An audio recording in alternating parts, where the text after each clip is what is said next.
इस लेसन में हम स्क्रम थ्योरी डिस्कस करेंगे और ये भी मैं आपको एक कहानी की सूरत में बताती हूँ ताकि समझने में ज़्यादा आसान हो। तो देखें, सबसे पहला पॉइंट इसका क्या लिखा है मैंने कि scrum is founded on empiricism and lean thinking. Empiricism क्या होता है और लीन थिंकिंग क्या होता है, इसको थोड़ा डिस्कस कर लेते हैं। एम्पिरिसिज्म है कि नॉलेज हमारे पास एक्सपीरियंस से आती है। जैसे जैसे एक्सपीरियंस बढ़ता जाता है हमारी नॉलेज में भी इजाफा होता जाता है और जो हम डिसीशंस बनाते हैं वो बेस्ड करते हैं जो हम ऑब्जर्व करते हैं, उसके बिना पर हम डिसीजन लेते हैं और इसको हम एम्पिरिसिज्म कहते हैं। कितना सिंपल हो गया कि जैसे जैसे एक्सपीरियंस बढ़ता है हमारी नॉलेज भी बढ़ती जाती है और डिसीजन बनाए जाते हैं जो हम ऑब्जर्व करते हैं। लीन थिंकिंग क्या होती है कि हमें रिड्यूस करना है वेस्ट को और फोकस करना है इसेंशियल्स पे, यानी जो चीज़ें ज़रूरी हैं, जो भी हम प्रोजेक्ट पे काम कर रहे होंगे, जो इम्पोर्टेंट चीज़ें हैं उस पे हमने फोकस करना है, गैर ज़रूरी चीज़ों को रिड्यूस करना है। कितना सिंपल काम हो गया। फिर क्या लिखा है कि Scrum employs an iterative incremental approach to optimise predictability and to control risk. यानी जो हम स्क्रम, जिस कंपनीज में स्क्रम यूज हो रहा होता है उसमें इटरेटिव प्रोसेस है, यानी सेम प्रोसेस जो मैंने फर्स्ट लेसन में भी आपको बताया था कि सबसे पहले प्रोडक्ट ओनर जो है प्रोडक्ट बैकलॉग में लिखता है आइटम्स, उससे हम स्प्रिंट बनाते हैं, उससे हम एक शॉर्ट गोल बनाते हैं, वो अचीव हो जाता है तो एक वैल्यू ऐड हो जाती है जिसको हम इंक्रीमेंट कहते हैं। तो ये इटरेटिव प्रोसेस है जो चलता रहता है, इससे ऑप्टिमाइज हो जाती है हमारी प्रिडिक्टेबिलिटी और रिस्क कंट्रोल हो जाता है। फिर क्या लिखा गया है यहाँ पे कि स्क्रम में हम जो ग्रुप्स बनाते हैं, यानी हमारे पास एक डेवलपर्स की टीम होती है, एक प्रोडक्ट ओनर होता है, ये क्या होते हैं, इनके पास स्किल्स होते हैं और ये एक्सपर्टीज होते हैं to do the work and share और acquire such skills as needed. क्या मीनिंग है, यानी ये अगर हमने कोई प्रोजेक्ट बनाना है, जैसे हमें कोई बिल्डिंग बनानी है, तो हमें हमारे पास जो टीम होगी उसमें हमें इंजीनियर्स भी चाहिए होंगे, उसमें हमें कुछ ऐसे चाहिए होंगे जिनको अकाउंटिंग वर्क भी आता हो, जिसको लेबर वर्क भी आता हो, यानी मिक्स एंड मैच स्किल्स उस टीम में होते हैं। वो टीम मिल के सारा प्रोजेक्ट खुद बनाती है, ये नहीं होता कि हम बाहर से और लोगों को भी हायर करके ला रहे हैं, नहीं, जो टीम है वो मल्टी स्किल्स होती है तो वो खुद ही वो सारे काम कर लेती है। फिर क्या है, जैसे मैंने आपको बताया था कि सबसे पहले क्या होता है प्रोडक्ट बैकलॉग। प्रोडक्ट बैकलॉग क्या होता है, जैसे हम अपनी रोजमर्रा की लाइफ में एक लिस्ट बनाते हैं, ग्रोसरी करने जाते हैं तो लिस्ट बना लेते हैं, उस लिस्ट को स्क्रम में हम स्क्रम प्रोडक्ट बैकलॉग कहते हैं, राइट, प्रोडक्ट बैकलॉग कह देते हैं हम। और उसका अकाउंटेबल कौन होता है, प्रोडक्ट ओनर होता है, जिसको हम यहाँ पीओ से भी रिप्रेजेंट कर सकते हैं।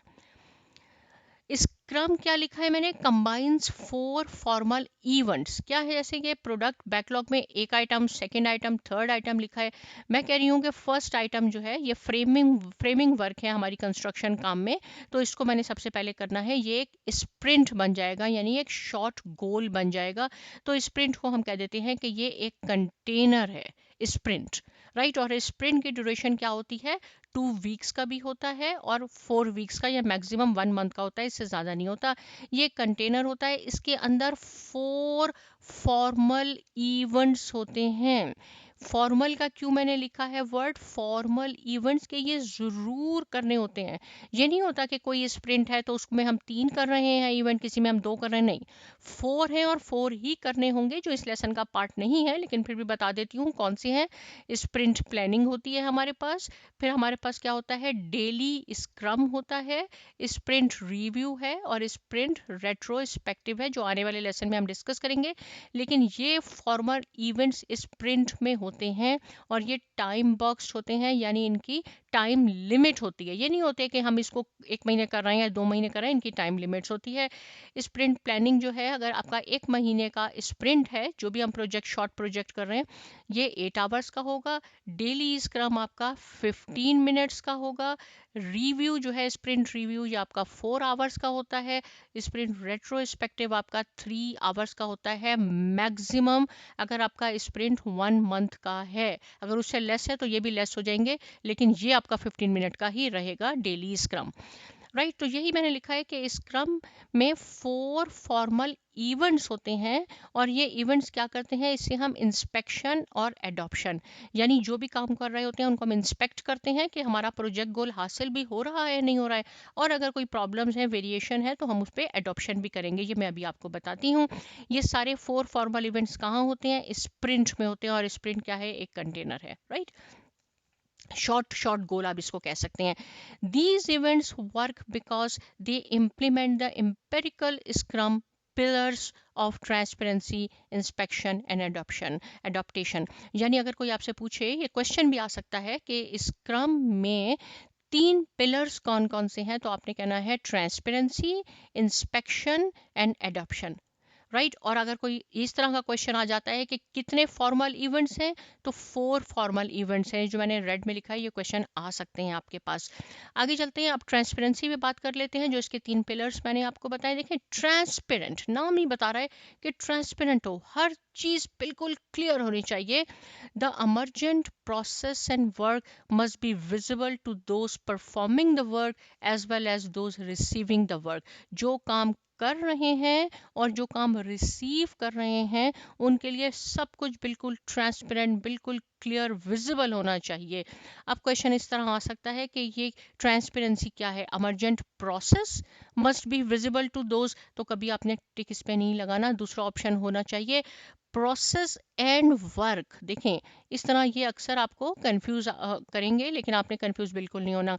अमर्जेंट process and work must be visible, right, इस पे आपने टिक लगाना है। With scrum important decisions are based on the perceived state of its 3 formal artifacts. अब ये 3 फॉर्मल आर्टिफैक्ट्स क्या हैं, ये भी हमारा ये टॉपिक नहीं है, राइट। हमारा टॉपिक्स क्या है, थीरी क्या है, लेकिन इसमें मैं बता देती हूँ कि 3 फॉर्मल आर्टिफैक्ट्स होंगे हमारे पास। तो वो आर्टिफैक्ट्स कौन कौन से हैं, आर्टिफैक्ट्स हमारे पास होते हैं, एक है हमारे पास प्रोडक्ट, यानी जो भी हम प्रोजेक्ट बना रहे हैं, जो भी हम प्रोडक्ट बना रहे हैं, उसका गोल क्या है, और ये हाई लेवल गोल है जो at the end of the project हमें मिलेगा। एक होता है स्प्रिंट गोल, और स्प्रिंट गोल क्या होता है, मैंने आपको बताया कि एक एक प्रोडक्ट बैकलॉग में से हम एक आइटम ले लेते हैं, ये सारे आइटम कंप्लीट हो जाएंगे प्रोडक्ट बैकलॉग के, तो प्रोडक्ट गोल है। लेकिन इंडिविजुअली जब होंगे तो हम उसको कहते हैं ये स्प्रिंट गोल है। और उसके आखिर में होता है डेफिनेशन ऑफ डन, जिसको DOD लिखा हुआ आता है, इसके बारे में मैं आपको बताऊंगी। तो ये क्या कहता है कि 3 फॉर्मल आर्टिफैक्ट्स हैं, इस पे हमने डिसीजन बनाने होंगे। आर्टिफैक्ट्स यानी वो चीज़ें, यानी प्रोडक्ट गोल है या स्प्रिंट गोल है, जिसकी ट्रांसपेरेंसी कम है, यानी वो बहुत क्लियर ही नहीं है हमें कि हम अपने प्रोडक्ट गोल की तरफ जा रहे हैं या नहीं जा रहे हैं, काम हो रहा है या नहीं हो रहा है। स्प्रिंट गोल है, जो शॉर्ट हमारा गोल है, उसमें हम कर रहे हैं, तो उससे क्या होगा, रिस्क आपका इंक्रीज हो जाएगा, can lead to decisions that diminish value भी कम हो जाएगी, रिस्क भी उससे इंक्रीज हो जाएगा, क्योंकि हमारा कॉन्सेप्ट, हमें कुछ क्लियर बात ही नहीं मालूम कि हमारा सही काम हो रहा है या नहीं हो रहा। ट्रांसपेरेंसी इनेबल्स इंस्पेक्शन, अगर ट्रांसपेरेंसी आपकी बिल्कुल क्लियर काम है, तो फिर क्या होगा, इंस्पेक्शन टीम आएगी, हम उसको इंस्पेक्शन भी कर सकते हैं। Inspection without transparency is misleading, अगर हमारा काम ही सही नहीं है, ट्रांसपेरेंट नहीं है, और हम उसका इंस्पेक्शन भी कर रहे हैं, तो वो मिसलीडिंग होगा और वेस्टफुल हो जाएगा। तो क्या कहता है कि ट्रांसपेरेंसी इनेबल्स इंस्पेक्शन, इस तरह का भी क्वेश्चन आ सकता है आपके पास, राइट। फिर हम इंस्पेक्शन की बात कर लेते हैं कि जो हम इंस्पेक्शन करते हैं, अपने काम को चेक करते हैं, डेली बेसिस पे करते हैं, जो प्रोजेक्ट गोल है, यानी प्रोडक्ट बैकलॉग के सारे आइटम जब डन हो जाते हैं, तो वो प्रोजेक्ट गोल कहलाता है। प्रोजेक्ट गोल क्या है, एक स्प्रिंट में आप एक दफ़ा चेक कर सकते हैं, लेकिन जो एक स्प्रिंट, जो हम शॉर्ट गोल कर रहे हैं, इसमें से एक एक काम लेके काम कर रहे हैं, तो उसको डेली बेसिस पे एक दफ़ा ज़रूर इंस्पेक्शन करनी चाहिए। Scrum artefacts and the progress towards agreed goal must be inspected frequently and diligently. देखें, बहुत इंपॉर्टेंट वर्ड है, ये क्वेश्चन भी आ सकता है कि इंस्पेक्शन कैसी होनी चाहिए, frequently and diligently to detect, क्यों, ताकि हम ये देखें कि कोई उसमें अनडिजायरेबल वेरिएंस या कोई प्रॉब्लम तो नहीं है, राइट। अगर कुछ हमें फाइंड आउट हुआ कि कोई वेरिएंस है, तो ये भी क्वेश्चन आ सकता है कि फिर हम उसको कब रिजॉल्व करें, तो आपने लिखना होगा एज सून एज पॉसिबल, इस ऑप्शन पे आपने टिक मार्क लगाना है। To help with inspection, Scrum provides cadence in the form of its 5 events. Right. अब ये टू हेल्प विथ इंस्पेक्शन, कि हमारा इंस्पेक्शन हम कर रहे हैं और वो इंस्पेक्शन हमारा बिल्कुल सही है, तो वो क्या प्रोवाइड कर रहा है, 5 इवेंट्स। और इवेंट्स की बात जो है मैं आपको आने वाले लेसन में बताऊंगी कौन कौन से हमारे पास इवेंट्स होते हैं। Inspection enables adoption. अब इंस्पेक्शन से क्या होता है, हमने इंस्पेक्शन कर लिया, हम देख रहे हैं कि हमारी कोई वीकनेस है, कोई वेरिएंस है, तो हमें वो अडॉप्ट करना होगा, उसको हमने रिजॉल्व करना होगा। Inspection without adoption is considered pointless. Right, Scrum events are design to provoke change, और ये इवेंट्स मैं आपको अभी बताती हूँ आने वाले लेसन में। लास्ट हमारे पास आ गया एडॉप्शन एडॉप्टेशन। एडॉप्टेशन में क्या है, if an any aspects of the process deviate outside acceptable limits. Right, अगर हमारी जो भी लिमिट्स हैं उससे वो काफ़ी उसमें वेरिएंस है, और if the resulting product is unacceptable, हम एक चीज़ बना रहे हैं, बन दूसरी चीज़ गई है वो बिल्कुल, तो हमें क्या करना होगा, द प्रोसेस बीइंग अप्लाइड और the material being produce must be adjusted. कब एडजस्ट करना होगा, एज सुन एज पॉसिबल। क्यों, टू मिनिमाइज फर्दर डेविएशन, कि फर्दर डेविएशन ना हो जाएं। राइट, तो ये रेड में लिखा है, इस तरह ये क्वेश्चन आ जाएगा। Adaptation becomes more difficult when the people involved are not empowered और सेल्फ मैनेजिंग। ये एडॉप्टेशन आपकी मुश्किल हो जाती है, प्रॉब्लम हो जाता है। कब, जब हमारे क्या होता है, जो काम कर रहे होते हैं लोग वो एम्पावर्ड नहीं होते या सेल्फ मैनेजिंग नहीं होते। सेल्फ मैनेजिंग का क्या मीनिंग है, वो खुद मैनेज नहीं कर सकते कि हम किसने क्या करना है, कब करना है, कैसे करना है। तो इसलिए जो टीम होनी चाहिए वो बहुत स्ट्रांग होनी चाहिए, सेल्फ मैनेजिंग होनी चाहिए। Scrum team is expected to adopt the moment it learns anything new through inspection. जैसे ही वो इंस्पेक्शन से देखे कि कोई प्रॉब्लम हो रही है, उसको फौरन वो अडॉप्ट कर ले। तो 3 पिलर्स कौन कौन से हमारे पास हो गए। नंबर 1 पे ट्रांसपेरेंसी हमारे पास हो गई, ट्रांसपेरेंसी के बाद इंस्पेक्शन है, इंस्पेक्शन के बाद हमारे पास एडॉप्टेशन है। तो ये हमारे पास 3 क्या कहलाते हैं, ये स्क्रम के पिलर्स कहलवाते हैं। और यहाँ मैंने स्क्रम लिख के ये पिलर्स भी आपके लिए बना दिया है। ट्रांसपेरेंसी होनी चाहिए, अमर्जेंट प्रोसेस क्या है, ये होना चाहिए, बिल्कुल ट्रांसपेरेंट होना चाहिए। राइट, इंस्पेक्शन होना चाहिए, इंस्पेक्शन में अगर कोई वेरिएंस है तो उसकी adaptation as soon as possible होनी चाहिए।